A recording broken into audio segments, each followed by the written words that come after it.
নমস্কাৰ প্ৰিয় বন্ধুসকল, পুনৰ আন এটা নতুন ভিডিঅ'লৈ আপোনালোকক স্বাগতম জনাইছোঁ। আশা কৰিছোঁ আপোনালোক ভালে আছে নিশ্চয়, আৰু আপোনালোকক ভগৱানে কুশলে ৰাখক তাকেই কামনা কৰিছোঁ। বন্ধুসকল, ভগৱান শ্ৰীকৃষ্ণই কৈছে, মৃত্যুলৈ কেতিয়াও ভয় কৰিব নালাগে। মৃত্যু শৰীৰৰহে হয়, শৰীৰৰ ভিতৰত থকা আত্মাটোৰ মৃত্যু নহয়। মৃত্যু এটা নতুন জীৱনৰ আৰম্ভণিহে, সেয়ে মৃত্যুলৈ কোনো কাৰণতে ভয় কৰিব নালাগে। বন্ধুসকল, জন্ম ল'লে এদিন মৰিবই লাগিব, আৰু এইটোৱেই হ'ল বাস্তৱ সত্য। কিন্তু যেতিয়ালৈকে মৃত্যুৰ সময় নহ'ব, কোনো শক্তিয়ে জীৱক মাৰি নিব নোৱাৰে, আৰু যেতিয়া মৃত্যুৰ সময় আহিব, কোনো শক্তিয়ে জীৱক ৰক্ষা কৰিব নোৱাৰে। সেয়ে বন্ধুসকল, মৃত্যুলৈ কেতিয়াও ভয় কৰিব নালাগে। মৃত্যুৰ সময় নহ'লে আপোনাক মোক কোনো শক্তিয়ে মাৰি নিব নোৱাৰে। বন্ধুসকল, আজি এনে এটা সঁচা কাহিনী লৈ আহিছোঁ। কাহিনীটো শুনাৰ পাছত আপোনাৰ মৃত্যুৰ ভয় মনৰ পৰা আঁতৰাৰ লগতে আপুনি ডাঙৰ সমস্যা বুলি ভবা সমস্যাবোৰো তেনেই সৰু যেন লাগিব। বন্ধুসকল, ঘটনাটো 2012 চনৰ 18 নৱেম্বৰত মেক্সিকো চহৰত সংঘটিত হৈছিল। 2012 চনৰ 18 নৱেম্বৰত মেক্সিকো চহৰৰ জছ চেলভাডোৰ নামৰ এজন মাছমৰীয়াৰ জীৱনত এই ঘটনাটো সংঘটিত হৈছিল। জছ চেলভাডোৰ এজন মাছমৰীয়া আছিল। তেওঁ সাগৰত মাছ মাৰি জীৱন নিৰ্বাহ কৰিছিল। জছ চেলভাডোৱে 15 বছৰ একেৰাহে মাছ চিকাৰ কৰিয়েই জীৱন নিৰ্বাহ কৰি আছিল। 2012 চনৰ 18 নৱেম্বৰ দিনাখন জছ চেলভাডো সাগৰত মাছ মাৰিবলৈ গৈছিল। জছ চেলভাডোৰ লগত সদায় এজন বন্ধু মাছ মাৰিবলৈ যায়, কিন্তু সেইদিনা কিবা কাৰণত তেওঁ বন্ধুজন মাছ মাৰিবলৈ যাব নোৱাৰিলে। সেয়ে চেলভাডোৱে 20 বছৰীয়া কবডো নামৰ যুৱক এজনক সেইদিনা মাছ মাৰিবলৈ লগত লৈ গ'ল। বন্ধুসকল, জছ চেলভাডোৱে যিখন নাও লৈ সাগৰত মাছ মাৰিবলৈ যায়, সেই নাওখন তেওঁৰ নিজৰ নাছিল। সেই নাওখন তেওঁৰ এজন মালিকৰ পৰা ভাড়াত লৈছিল।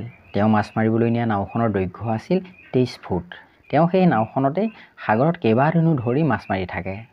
সেয়ে তেওঁ 2012 চনৰ 18 নৱেম্বৰ দিনা দুদিনৰ কাৰণে তেওঁ সাগৰত মাছ মাৰিবলৈ গৈছিল, আৰু তেওঁ তৃতীয় দিনা ঘৰলৈ ঘূৰি অহা কথা আছিল। সেই দুদিনৰ কাৰণে তেওঁ যিখিনি প্ৰয়োজনীয় খাদ্যৰ পৰা ধৰি পানীলৈকে সকলোখিনি লৈ গৈছিল। যিহেতু তেওঁ দুদিন ধৰি সাগৰতে থাকি মাছ মাৰিব, সেই মাছবোৰ ভালে ৰাখিবলৈ তেওঁ নাৱত 90 কেজি বৰফ লৈ গৈছিল, আৰু তেওঁৰ লগত থাকে GPS ছিষ্টেম, এটা চেলফোন আৰু মালিকৰ লগত কথা পাতিবলৈ এটা ৰেডিঅ'। জছ চেলভাডোৱে সেইদিনা ৰেডিঅ'ৰ বেটেৰীটো চাৰ্জ নকৰিলে, কিয়নো ৰেডিঅ' বেটেৰীত 50% চাৰ্জ আছিল, আৰু সেই 50% চাৰ্জ 3 দিন চলিব বুলি তেওঁ ভাবিছিল, কিয়নো তেওঁ আগতেও তেনেকৈ বহুবাৰ মাছ মাৰিবলৈ গৈছে। জছ চেলভাডো আৰু তেওঁৰ বন্ধু কবডোৱে সাগৰত দুদিন মাছ মাৰি প্ৰায় 500 কেজিমান মাছ পালে। তেওঁলোকে তৃতীয় দিনা ঘৰলৈ ঘূৰি অহা কথা। এনেতে সাগৰত প্ৰচণ্ড ধুমুহা আৰম্ভ হ'ল। জছ চেলভাডোৱে মাছমৰীয়া জীৱনত এনে বহু ধুমুহা দেখিছে। সেয়ে তেওঁ ভাবিলে এনে ধুমুহা আহিয়ে থাকে, অলপ সময়ৰ পাছতেই সেই ধুমুহা শেষ হ'ব। কিন্তু চেলভাডোৱে ভবামতে নহ'ল, ধুমুহা অধিক ভয়ানক হ'ব ধৰিলে। ধুমুহাই তেওঁলোকৰ নাওখন উটুৱাই বহু দূৰলৈ লৈ গ'ল। সাগৰৰ কোন দিশে নাওখন লৈ গ'ল তেওঁলোকে ধৰিবই নোৱাৰিলে। তেওঁলোকে সাগৰৰ মাজত দিশ হেৰুৱাই পেলালে। তেওঁলোকে GPS ছিষ্টেমটো চাব বিচাৰিলে, কিন্তু GPS ছিষ্টেমে কাম নকৰা হ'ল। চেলভাডোৱে মালিকৰ লগত কথা পাতিবলৈ চেষ্টা কৰিলে, আৰু ভাগ্যে ৰেডিঅ'ত মালিকৰ লগত সংযোগ স্থাপন হ'ল। চেলভাডোৱে মালিকক গোটেই ঘটনাটোৰ কথা বিৱৰি ক'লে, কিন্তু মালিকে ক'লে, ইমান ধুমুহাৰ মাজত আমি আপোনাক কেনেকৈ বচাবলৈ যাম? ধুমুহাৰ শাম কটাৰ পাছত আমি আপোনাক উদ্ধাৰ কৰিবলৈ যাম, এতিয়া তাতেই থাকক। কিছু সময়ৰ পাছত ৰেডিঅ'টোও বেয়া হৈ থাকিল। তেওঁলোকে সাগৰলৈ 3 দিনৰ কাৰণেহে খাদ্য নিছিল, খাদ্যৰ পৰিমাণো শেষ হৈ আহিবলৈ ধৰিলে। তেওঁলোকৰ এনেকৈয়ে 6 দিন 7 দিন পাৰ হৈ গ'ল। ইতিমধ্যে তেওঁলোকৰ খাদ্যও শেষ হৈ গ'ল। তেওঁলোকৰ খাদ্য নাই, পানী নাই। তেওঁলোকৰ নাওখন বতাহে যেনি লৈ গৈ আছে, সেইফালে তেওঁলোক গৈ আছে। তেওঁলোকে কেনি গ'লে পাৰ পাব, সেয়া তেওঁলোকে একো ধৰিব পৰা নাই। সকলো পিনে কেৱল পানী, আগফালেও পানী, পাছফালেও পানী, সকলো পিনে পানী। তেনেকৈ কেইদিনমান যোৱাৰ পাছত তেওঁলোকে নাওখন পাতল কৰিবলৈ তেওঁলোকে সাগৰত ধৰি অনা মাছবোৰ পানীত পেলাই দিলে। তেওঁলোকৰ খাবলৈ খাদ্য নথকাত সাগৰত থকা ভেকুলীবোৰকে ধৰি তেওঁলোকে খাবলৈ ধৰিলে, আৰু পিয়াহ গুচাবলৈ পানী নাই, সাগৰৰ পানীকে তেওঁলোকে খাবলৈ ধৰিলে, আৰু সাগৰৰ পানী খোৱাৰ ফলত তেওঁলোকৰ ডিঙিত বেমাৰ হ'বলৈ ধৰিলে। শেষত তেওঁলোকে নিজৰ প্ৰস্ৰাৱকে খাবলৈ ধৰিলে। তেনেকৈয়ে বহুদিন তেওঁলোকে সাগৰতে উপঙি থাকিল। মাজে মাজে কেতিয়াবা বৰষুণ আহে, বৰষুণৰ পানী সংগ্ৰহ কৰি তেওঁলোকে খায়, কিন্তু সদায় বৰষুণ নহয়, তেওঁলোকৰ সেই বৰষুণৰ পানীও শেষ হৈ যায়। তেওঁলোকে তেনেকৈ কিমান দিন থাকিল সেয়াও তেওঁলোকে নাজানে। তেওঁলোকে দিনবোৰ এদিন গ'ল, দুদিন গ'ল, তেনেকৈয়ে হিচাপ কৰি যাবলৈ চেষ্টা কৰিলে। তেনেকৈয়ে তেওঁলোকে এমাহ দিন পাৰ কৰিলে। খাদ্যৰ অভাৱত তেওঁলোকৰ স্বাস্থ্যও বেয়া হ'বলৈ ধৰিলে। চেলভাডোৰ বন্ধু কবডোৰ স্বাস্থ্য অধিক বেয়া হ'বলৈ ধৰিলে। সি উঠিব লৰিব নোৱাৰা হৈ গ'ল, কথা ক'ব নোৱাৰা হ'ল। তেনেকৈ কেইদিনমান পৰি থকাৰ পাছত চেলভাডোৰ বন্ধু কবডোৰ মৃত্যু হ'ল। চেলভাডোৱে কবডোৰ মৃতদেহটো কেইদিনমান নাৱতে ৰাখি মৃত শৰীৰটোৰ লগতেই কেইবাদিনো তেনেকৈ কথা পাতি থাকিল। তাৰ পাছত যেতিয়া কবুটো শৰীৰটো গেলিবলৈ আৰম্ভ কৰিলে তেতিয়া চেলভাডোৱে সেই মৃতদেহটো সাগৰত পেলাই দিলে। তাৰ পাছত চেলভাডো অকলশৰীয়া হৈ পৰিল। চেলভাডোৰ নাওখন বতাহে যেনি লৈ গৈ আছে চেলভাডোৱে তেনি গৈ আছে। কিমান দিন গ'ল, কিমান ৰাতি গ'ল তাৰ কোনো হিচাপ নাই।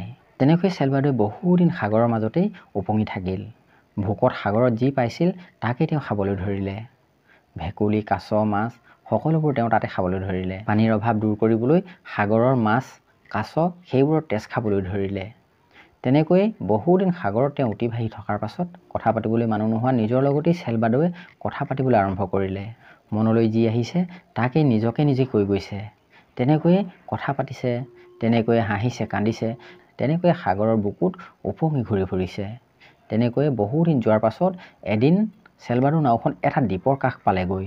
দ্বীপটো দেখি চেলভাডোৱে নাৱৰ পৰা জাপ মাৰি নামি বহুদূৰ সাঁতুৰি দ্বীপটোৰ পাৰত উঠিলেগৈ আৰু দ্বীপটোৰ পাৰত উঠিয়েই তেওঁ অজ্ঞান হৈ পৰি গ'ল। এটা কথা ভাবকচোন, এজন দুৰ্বল মানুহে বহু দূৰৰ পৰা সাঁতুৰি দ্বীপটোত উঠিবলৈ কিমান সাহস আৰু জীয়াই থকা হাবিয়াস লাগিব। চেলভাডোৰ যিটো দ্বীপত উঠিলেগৈ সেই দ্বীপটো নিউজিলেণ্ডৰ দ্বীপ আছিল। চেলভাডোৱে মেক্সিকোৰ পৰা নিউজিলেণ্ডৰ পালেগৈ, যাৰ দূৰত্ব ৮,৮০০ কিলোমিটাৰ। সেই দ্বীপটোতে নিউজিলেণ্ডৰ এহাল দম্পতীয়ে নাৰিকলৰ খেতি কৰিছিল। সেই দম্পতীহালে চেলভাডোক দেখি প্ৰথমে ভয় খাই গৈছিল। চেলভাডোৰ কেৱল জঁকাটোহে আছিল। চুলি দাড়িৰে চেলভাডোৰ এটা বিকট ৰূপ হৈছিল। সেই দম্পতীহালেই চেলভাডোক আনি চিকিৎসা কৰালে।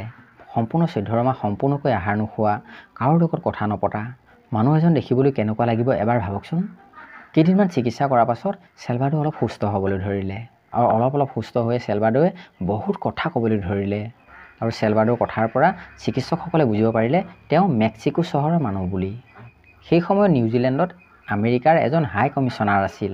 তেওঁ চেলভাডোৰ কথাটো শুনি চেলভাডোক চাবলৈ আহিল আৰু চেলভাডোৰ ঘটনাটো পৃথিৱীত তেওঁ প্ৰচাৰ কৰি দিলে। নিউজিলেণ্ড চৰকাৰে চেলভাডোক পুনৰ মেক্সিকোলৈ পঠাই দিলে। চেলভাডোৱে ২০১২ চনৰ পৰা ২০১৪ চনত নিউজিলেণ্ডত উপস্থিত হৈছিলগৈ। সম্পূৰ্ণ ৪৩৫ দিন চেলভাডোৱে সাগৰতে উপঙি ফুৰিছিল। মেক্সিকোলৈ আহি চেলভাডোৱে প্ৰথমে কবুডোৰ মাকক লগ কৰিলেগৈ আৰু তেওঁ বন্ধু কবুডোৰ মাকক গোটেই ঘটনাটোৰ কথা বিৱৰি ক'লে। বন্ধুসকল, এই কাহিনীটো আগবঢ়োৱা এটাই মাত্ৰ উদ্দেশ্য, সেইটো হ'ল বন্ধুসকল, আমাৰ সমাজত বহুত মানুহে মৃত্যুলৈ ভয় কৰে আৰু সৰু সৰু সমস্যাতে একেবাৰে ভাগি পৰে। কিন্তু বন্ধুসকল, জৰ্জ চেলভাডোকে চাওকচোন, সম্পূৰ্ণ ৪৩৫ দিন বিনা খাদ্য, বিনা পানী, অকলশৰে জীয়াই থকাৰ কোনো আশা নাই। তথাপিও তেওঁ ভাগি পৰা নাছিল, তেওঁ মনক দুৰ্বল হ'বলৈ দিয়া নাছিল। সেইবাবে বন্ধুসকল, তেওঁ জীয়াই থাকিব পাৰিলে। জীৱনত জীয়াই থকাৰ কোনো আশা নথকা পাছতো যদি চেলভাডো জীয়াই থাকিব পাৰে, তেনে ভাবকচোন আমাৰ সমস্যাবোৰ বাৰু তাতকৈ ডাঙৰ হ'ব পাৰেনে? নিশ্চয়কৈ নোৱাৰে। বন্ধুসকল, চেলভাডো কাহিনীটোৰ পৰা এটা কথাই অনুমান কৰিব পাৰি যে মৃত্যুৰ সময় নহ'লে কোনো শক্তিয়ে তেওঁক মাৰি নিব নোৱাৰে। গতিকে বন্ধুসকল, মৃত্যুলৈ ভয় কৰিব নালাগে আৰু যিমান ডাঙৰ সমস্যা নহওক কিয়, যদি মনক দুৰ্বল হ'বলৈ নিদিয়ে তেনেহ'লে সেই সমস্যাৰ পৰা নিশ্চয়কৈ উদ্ধাৰ পাব। বন্ধুসকল, ভিডিঅ'টো কেনে পালে এটা কমেণ্ট কৰি জনাব আৰু যদি ভিডিঅ'টো ভাল পালে তেনেহ'লে এটা লাইক কৰাৰ লগতে চেনেলটো ছাবস্ক্ৰাইব কৰি দিব।